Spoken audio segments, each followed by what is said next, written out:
Alice e sejam bem-vindos a mais um áudio aqui para o canal. E hoje nós teremos o capítulo 34 e 35 do livro Renascer da Esperança.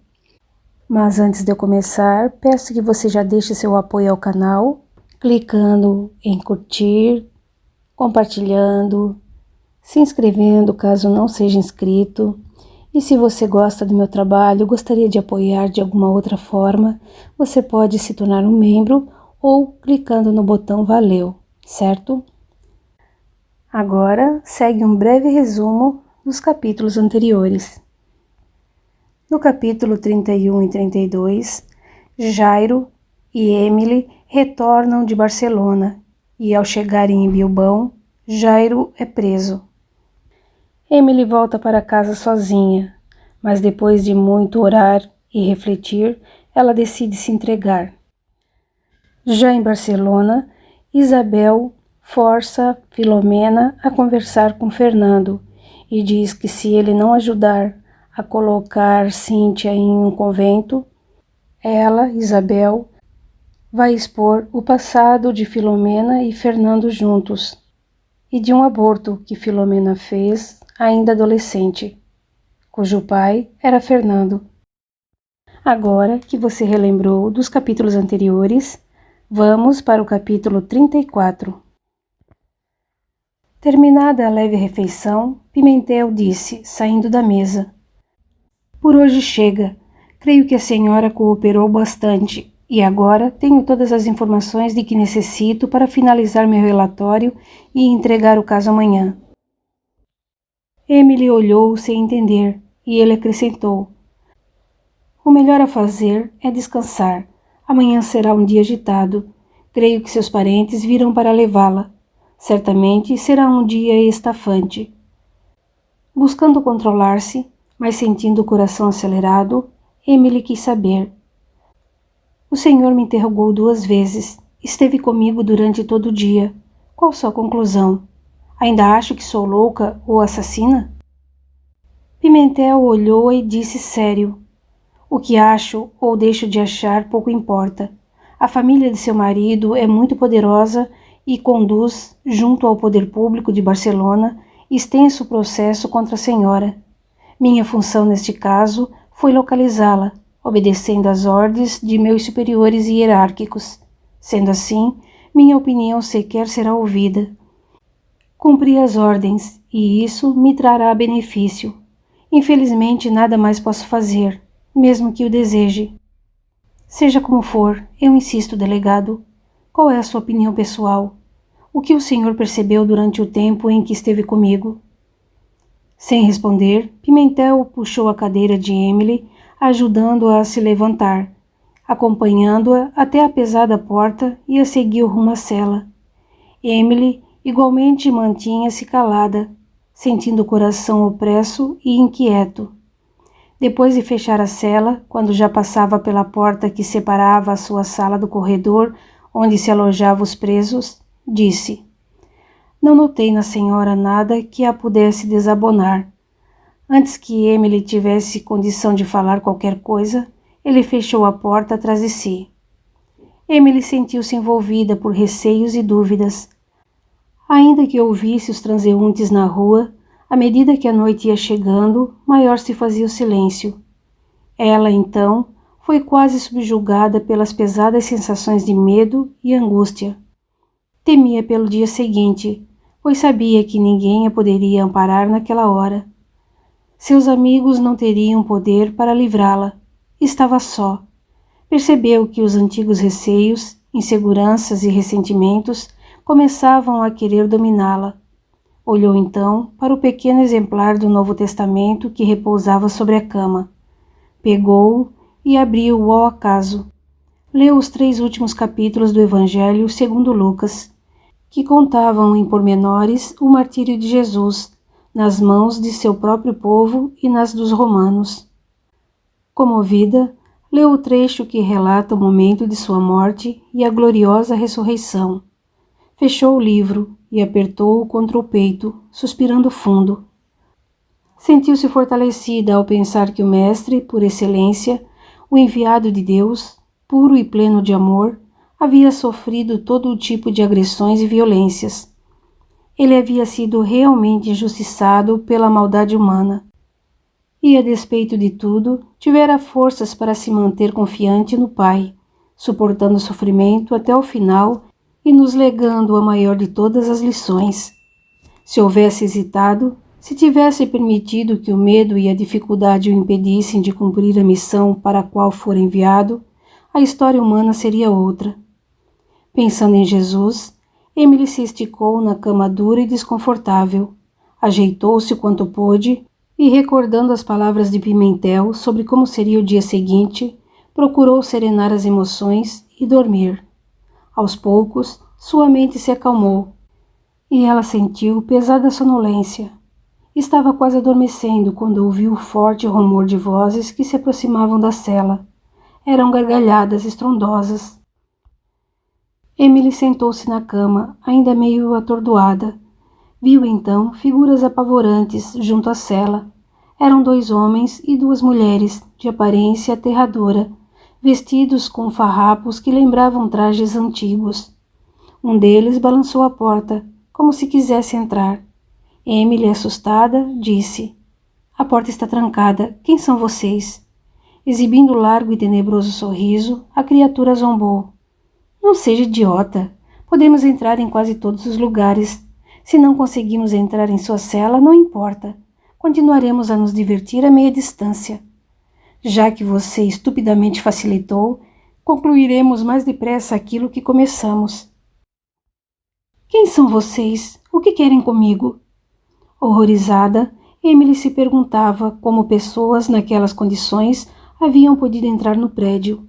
Contudo, estava incapaz de raciocinar com clareza. Uma das mulheres disse: "Como se sente de novo neste lugar?" Só que desta vez ocupando o outro lado, o de vítima. "É terrível, não? Injustiçada, acusada de algo que não cometeu. Vê como é desesperador? Espero que sofra muito, muito mesmo. Pensa que se tornou melhor por ter se associado a esses que dizem querer ajudar? Você não é como eles, nem de longe. Seus amigos. E muitos deles se julgam melhores do que de fato são. De qualquer forma, não poderão ajudá-la. Não agora. Você está totalmente à nossa mercê. Finalmente, faremos justiça."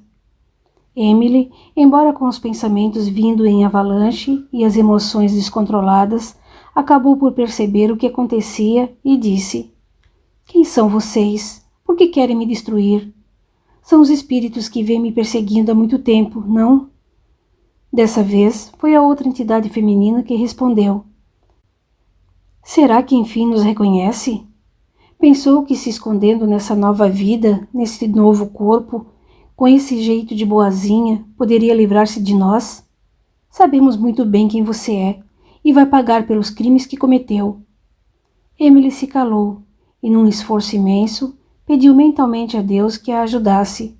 Depois perguntou: "O que querem de mim?" "Que pague pelo que fez, cada dor, cada sofrimento que causou, que pague em dobro." Sem esperar que a mulher terminasse, um dos homens disse: "Gosta de sua cela? Ela é bem melhor do que os lugares aos quais enviava suas vítimas."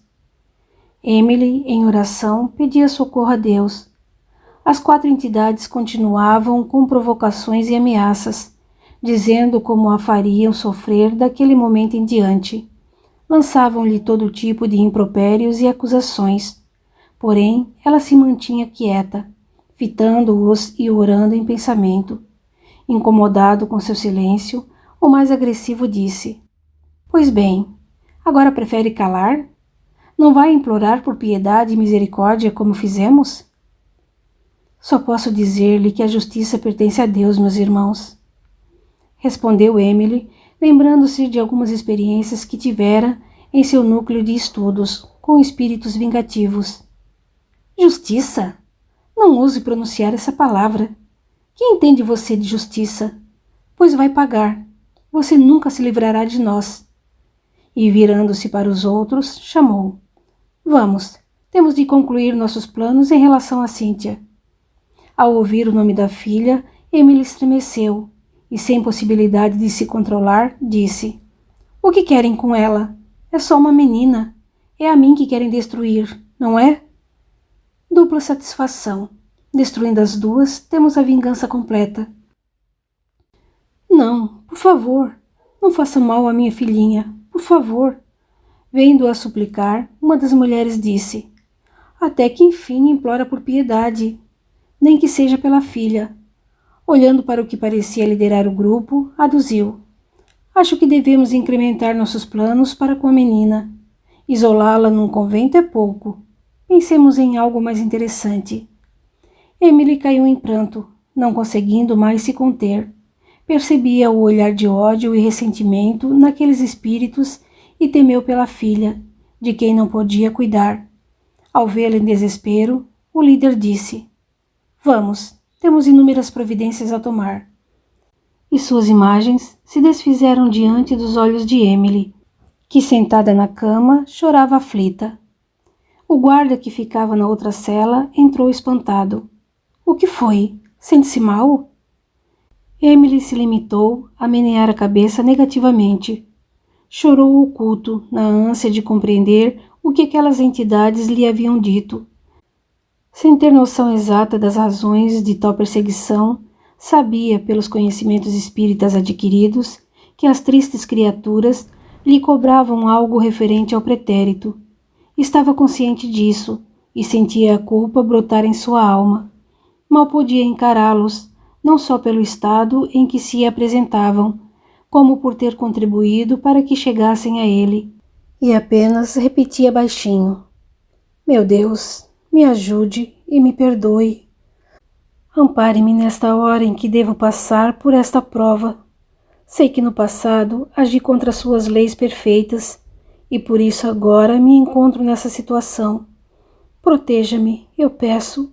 Dê-me forças." Era quase dia quando por fim adormeceu. Mal amanhecera e Filomena já descia a escadaria de mármore italiano. Andava ansiosa de um lado para o outro, sabendo que tinha de falar com a mãe, dar-lhe uma resposta sobre o encontro com Fernando. Ela tentara evitar aquela conversa, mas a mãe insistia e cobrava uma definição, ameaçando-a e também ao primo. Filomena foi até a cozinha, o que raramente fazia, e disse áspera: "Sirvam-me já o café." Voltou à mesa e sentou-se.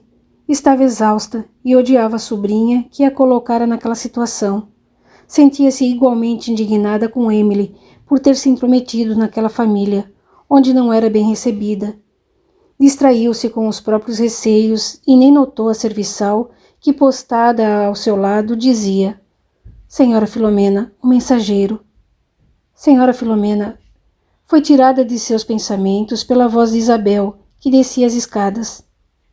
"Pelo amor de Deus, Filomena, acorde. Se queria dormir, deveria ter ficado na cama. Olhe o mensageiro." Filomena se levantou e arrancou a carta das mãos do rapaz. Ele disse: "Vim de Bilbão. Cheguei ontem à noite, com orientação de trazer a carta hoje pela manhã. É urgente. Diz respeito à mulher desaparecida." Quando Filomena ia abrir a carta, a mãe tirou-a de suas mãos e leu. Depois disse sorrindo: "Finalmente a acharam, esses incompetentes. Demoraram quase 10 meses e, enfim, a encontraram." Olhando para o mensageiro, ordenou: "Acompanhe-me. Vou escrever a resposta e você a levará imediatamente. Quero essa mulher na prisão. Desta vez, uma prisão de fato, e não um hospício." Foi até a biblioteca e redigiu breve carta, que entregou ao mensageiro. Ao sair, toparam com Ricardo, que, ofegante, perguntou: "Ela foi localizada?" Isabel respondeu: "Está na cadeia em Bilbão. Já escrevi uma carta ao delegado dando instruções.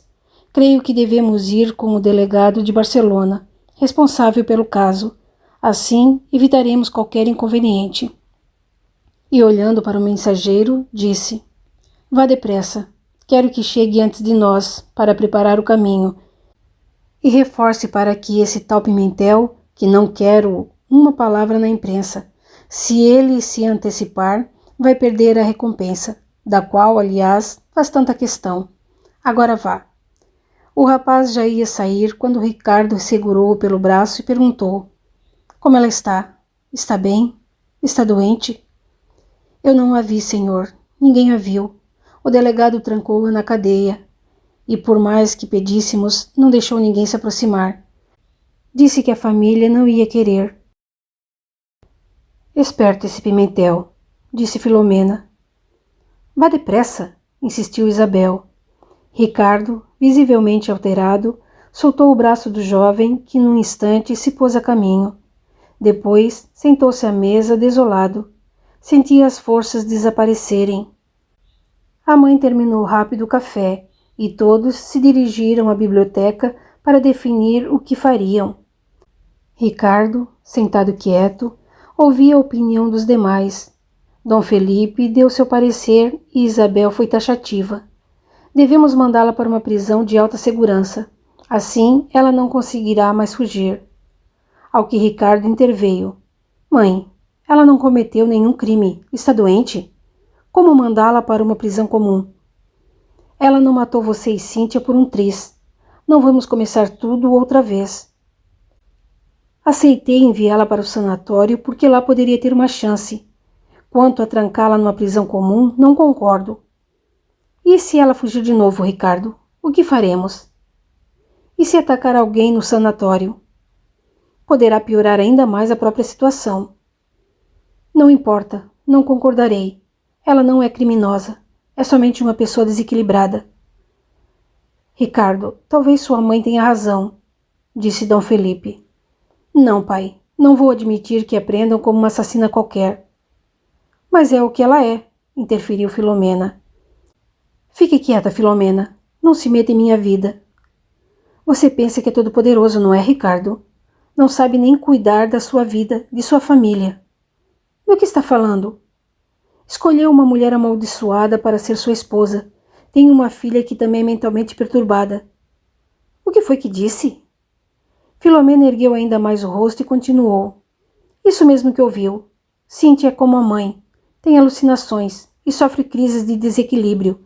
É igualmente amaldiçoada. Cale-se, Filomena. Você não sabe o que está dizendo. Não me calo coisa nenhuma. Você acha que pode ter tudo o que quer, não é? Não segue as regras, não acata normas e não pensa no bem dessa família. Pois não vai mais ser assim. Vamos mandá-la para o convento. Filomena gritava descontrolada. Ricardo estava a ponto de estapeá-la, quando Isabel interveio. Acalme-se, Filomena, e sente-se. Sei que você sofre tentando proteger nossa família. E olhando para Dom Felipe, disse: Bem, senhor meu marido, creio que o seu poder de chefe desta casa está sendo contestado. Prevejo momentos difíceis para nossa família, se sua autoridade não for respeitada. Dom Felipe, vendo sua posição ameaçada diante da esposa, que sabia autoritária e enérgica, disse: Eu quero ver quem haverá de me desafiar. Sei o que é melhor para todos. Sou responsável, inclusive pelo que acontece ao povo dessa cidade. Nossa família sempre será referência de honra e de tradição. Iremos a Bilbão e veremos em que condição se encontra Emily. Dependendo de como estiver, seguirá direto para a prisão ou a enviaremos de volta ao sanatório, com reforço de segurança. Quanto à menina, quero saber qual a prova de que ela é como a mãe. Foi Fernando que me disse, papai, que ela tem atitudes estranhas, como a mãe. Eu mesmo presenciei vários comportamentos esquisitos da menina. Acho que precisa de ajuda, e logo. Pois bem, ela irá para o convento. Não, pai, por favor, não faça isso, gritava Ricardo. Vai ser bom para ela, Ricardo. Ficará lá por um tempo e avaliaremos sua conduta. Se melhorar, poderá sair. Caso contrário, servirá à igreja e estará protegida do mal que a ronda. Não, pai, por favor. Ela é tudo o que me resta. Não faça isso. Dom Felipe levantou-se e, abrindo a porta da biblioteca, sentenciou. Isabel, providencie que a menina seja levada ao convento imediatamente. Não, pai, por favor. Cale-se, Ricardo. Você já nos envergonhou bastante, trazendo inúmeros problemas para dentro desta casa. Agora, tenha juízo e obedeça. Ricardo, aflito, seguiu a mãe, na esperança de que ela o ajudasse a demover o pai da ideia. Filomena ficou na biblioteca e, depois que todos saíram, foi até a grande janela que dava para o jardim e sorriu, satisfeita e aliviada. Capítulo 35. Para Emily, extenuada pelas últimas emoções e pela noite mal dormida, o dia se arrastava. Sentada na cama, aguardava ansiosa os fatos que seu retorno haveria de desencadear. Pouco falara com o delegado, que logo pela manhã lhe trouxera o jornal, onde se estampava a fantástica atuação da polícia de Bilbão ao localizá-la. No final da tarde, ele surgiu enfurecido, cela dentro. Seus familiares são gente realmente difícil. O que houve? Ameaçam-me de não receber a recompensa. Sua sogra. Foi ela que mandou o mensageiro me avisar. Veja só que sovina. Não quer nenhum noticiário. Quer tudo abafado. Por quê? Acho que desejam preservar o nome da família de escândalos. Será? E por que permitiram que sua fotografia, seu nome e especialmente sua fuga tivessem ampla divulgação? Deve haver outra razão para que busquem ocultar seu regresso. Devem ter outros planos para você, Emily. E acredito que não sejam nada bons. Emily suspirou. Deus é quem sabe, Pimentel. Só peço a ele que me ajude, me dê forças para suportar. Pimentel olhou intrigado. Não está com medo? Claro que estou. Não obstante, o que posso fazer? Reconheço que tudo o que nos acontece é consequência de nossos atos. Assim, que Deus me ajude a ser forte e vencer as dificuldades, que provavelmente eu mesma ocasionei. Como? O que você fez? Não sei ao certo. O que sei é que nossas atitudes mesquinhas, aparentemente sem consequências, vão somando ao nosso redor energias densas e atraem pessoas e situações em consonância com o que projetamos. Que teoria complicada é essa? Do que está falando? Emily sustentou o seu olhar por alguns instantes. Depois, sem vacilar, continuou. São muito amplos os novos conhecimentos que estão ao nosso alcance. Isso que lhe disse é apenas um aspecto da visão que os conceitos, as pesquisas e as experiências espíritas estão trazendo para nós. Pimentel aproximou-se da cela e, baixando o tom de voz, quase no sussurro, inquiriu. Conhece o espiritismo? Já participou de alguma reunião das mesas girantes? Já falou com os mortos? Emily esboçou leve sorriso e disse: essa é a impressão que todos têm, que ser espírita é falar com os mortos, que o espiritismo é constituído de sessões mórbidas e as pessoas que a ele se associam são supersticiosas e ignorantes. Não é nada disso. Trata-se de conceitos baseados em fatos comprovados. A relação com o invisível se dá sim, acontece o tempo todo, e todas as pessoas, acreditem ou não, estão em contato com os mortos. Fazendo o sinal da cruz, Pimentel disse: Deus nos livre. É verdade, delegado. Estão sendo pesquisados e estudados centenas e centenas de casos no mundo inteiro. Médiuns que nunca se encontraram, que vivem em países diferentes, recebem mensagens semelhantes, tratando de temas complexos, sobre os quais eles mesmos não têm qualquer domínio ou sequer conhecimento. É impressionante. E muitos outros fatos estão sendo estudados por pessoas sérias, social, intelectual e moralmente. No entanto, o que a Igreja pensa dessa religião é terrível. Diz que é do demônio, que se comunica através das pessoas. E acha que a Igreja poderia dizer outra coisa? Delegado, o Espiritismo busca, em essência, resgatar os valores cristãos que a própria Igreja desvirtuou ao longo dos séculos. Descortina uma enormidade de explicações sobre as lutas, as dores e os sofrimentos que fazem parte da vida de todos nós. O maior valor desse novo conjunto de ensinamentos está em levar o homem de volta a Deus, de forma raciocinada, não mais pelo medo ou pela imposição, e sim pela vontade consciente. Pimentel ia fazer outra pergunta, interessado que estava no desenrolar da conversa, mas o auxiliar entrou esbaforido e disse: Chegaram, eles estão aqui, em sua sala. Os parentes de Emily? Perguntou o delegado. Eles mesmos. Quantos são? Acho que 5, e foi difícil impedir a entrada de curiosos. Pois reforce a vigilância. Quero todos em segurança. Olhando para Emily, perguntou: Está preparada? Ela respirou fundo e inclinou a cabeça afirmativamente. Sentia o coração muito acelerado dentro do peito, o ar lhe faltava e quase não conseguia respirar. Então lembrou-se de Lucrécia, com seu olhar meigo e terno, e súbita serenidade apossou-se dela. Quando o delegado saiu com o auxiliar, ela procurou compor-se o mais que pôde. Penteou os cabelos curtos, arrumou o vestido e acomodou-se na cama, pedindo forças a Deus. Enquanto orava, divisou as entidades que a haviam abordado na noite anterior.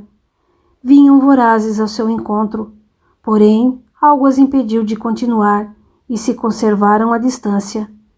Emily viu uma luz aproximar-se e dentro dela desenhar-se o rosto amigo da avó, Heloise, que a tranquilizou. Tenha fé, minha querida, confie. Você não está nem estará só. As lutas sempre serão árduas, é seu destino, mas a vitória está em suas mãos. Emily, sentindo paz e confiança indescritíveis, ia responder quando a imagem se desfez diante dela. Pimentel abriu a porta, seguido dos familiares da jovem.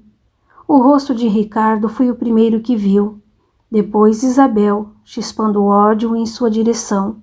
Em seguida, o sogro e mais 2 pessoas que ela não conhecia.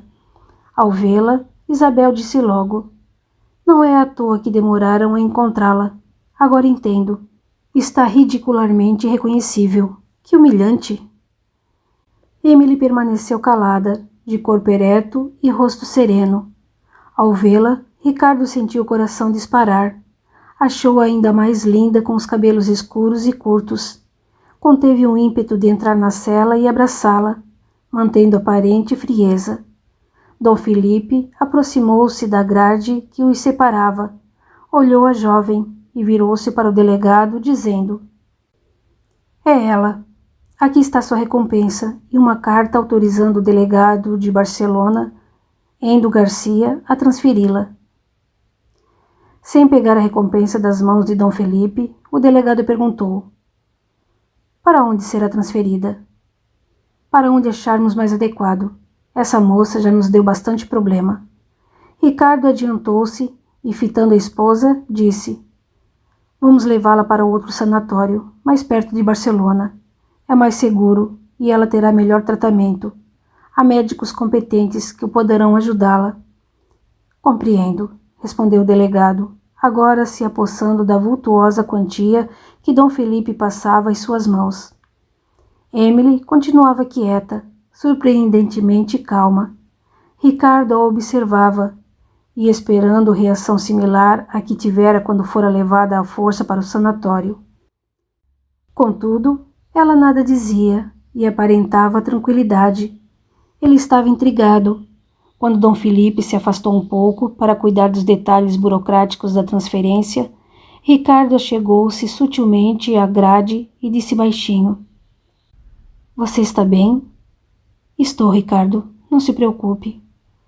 Emily acompanhava tudo como se estivesse ausente do próprio corpo, como se assistisse a um episódio do qual não fosse a principal personagem. Dom Felipe encerrou seus acertos com Pimentel, que abriu a cela para Endo Garcia, delegado de Barcelona, que viera com a família.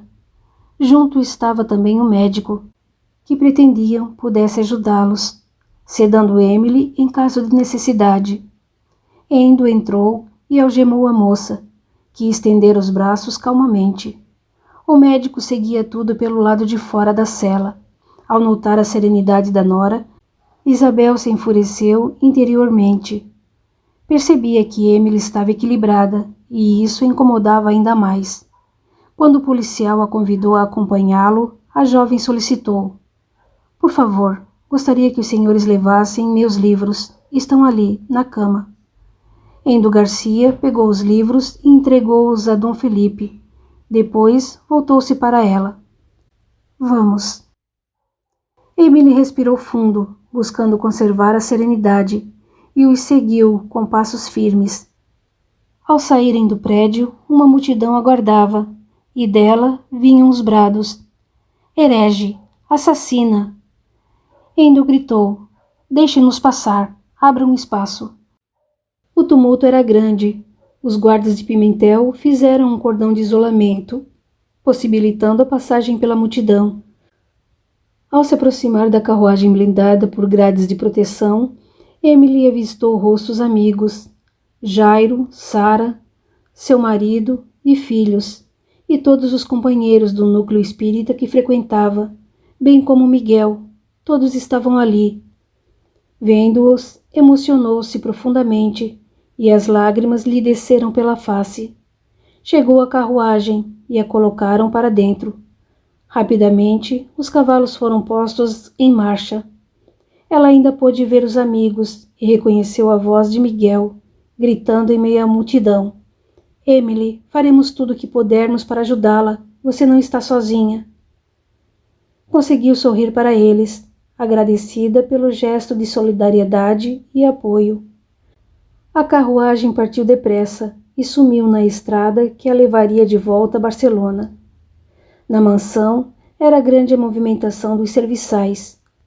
O bispo de Barcelona viera pessoalmente informar Cíntia de que naquele dia seria levada para o imponente convento que ficava a alguns quilômetros da cidade. As freiras que a levariam chegaram logo em seguida e esperavam na biblioteca quando o bispo desceu com a menina, que chorava angustiada. Ao ver Filomena, ao pé da escada, ela gritou: Tia Filomena, me ajude, por favor, não quero ir a lugar nenhum. Calma, é para seu próprio bem. Dom Antônio não explicou tudo? Você vai ficar lá por uns tempos, para estudar, preparar-se e ver se tem o chamado de Deus para servir a Santa Madre Igreja. É um privilégio. Mas eu não quero ser freira, tia. É ainda muito jovem para saber o que é melhor para você. Não gosta de ajudar outras pessoas, como faz seu primo Fernando?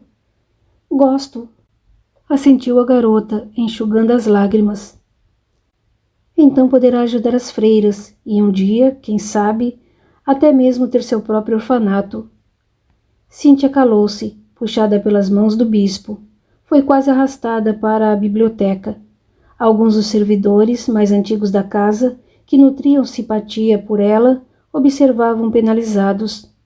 Filomena foi também até a biblioteca e, ao entrar, fechou a porta. Dom Antônio apresentou Cíntia à Madre Superiora. Aqui está a menina.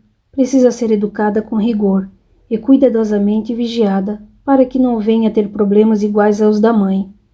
Cíntia ouvia com os olhos cheios de lágrimas e o coração apertado. Queria fugir, correr dali, mas estava presa. A Madre Superiora passou a mão pela sua cabeça enquanto garantia: Não se preocupe, Eminência. Faremos o melhor.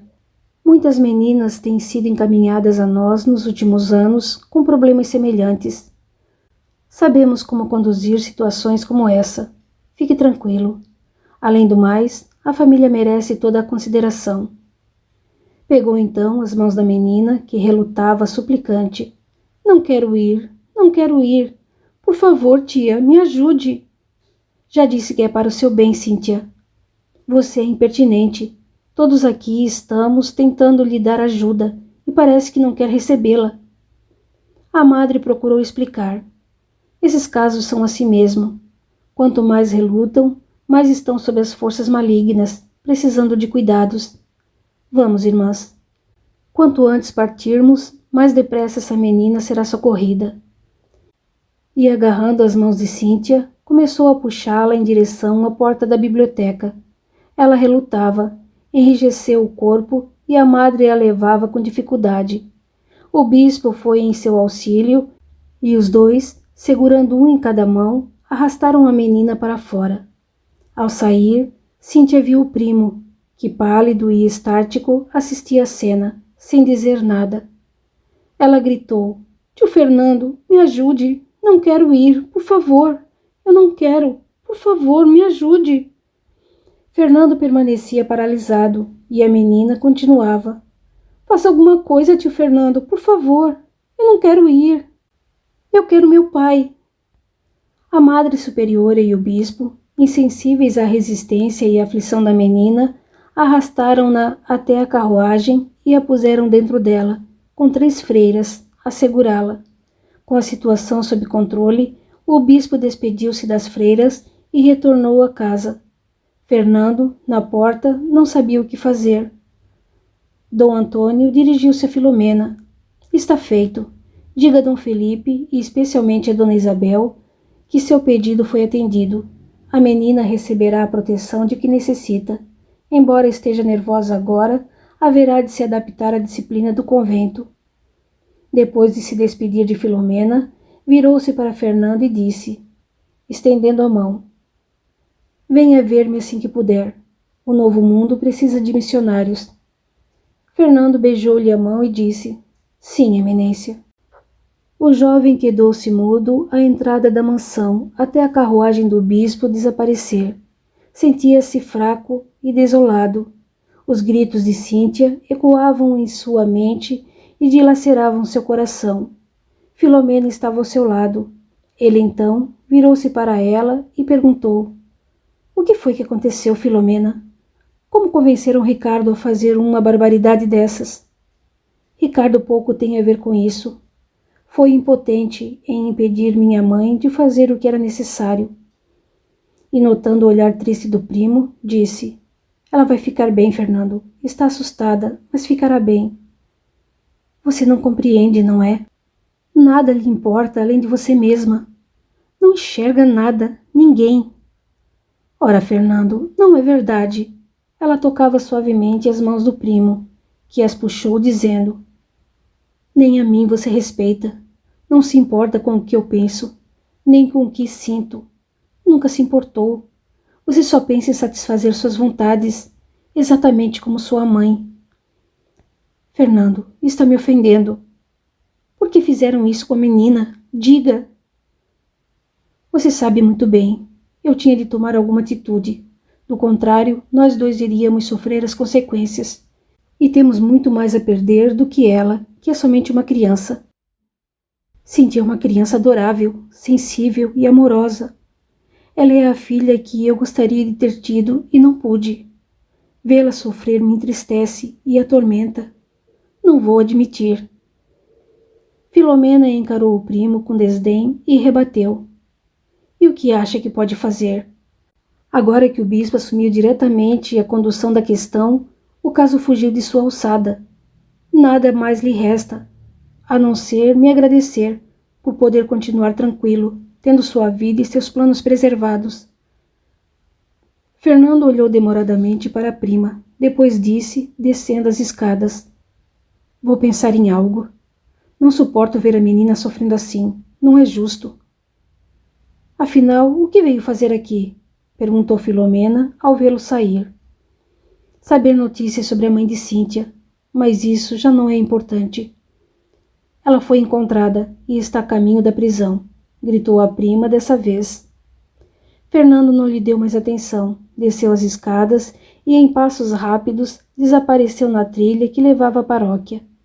Ao perceber que não respondeu, Filomena entrou resmungando: Tolo! Continua no capítulo 36. Até lá!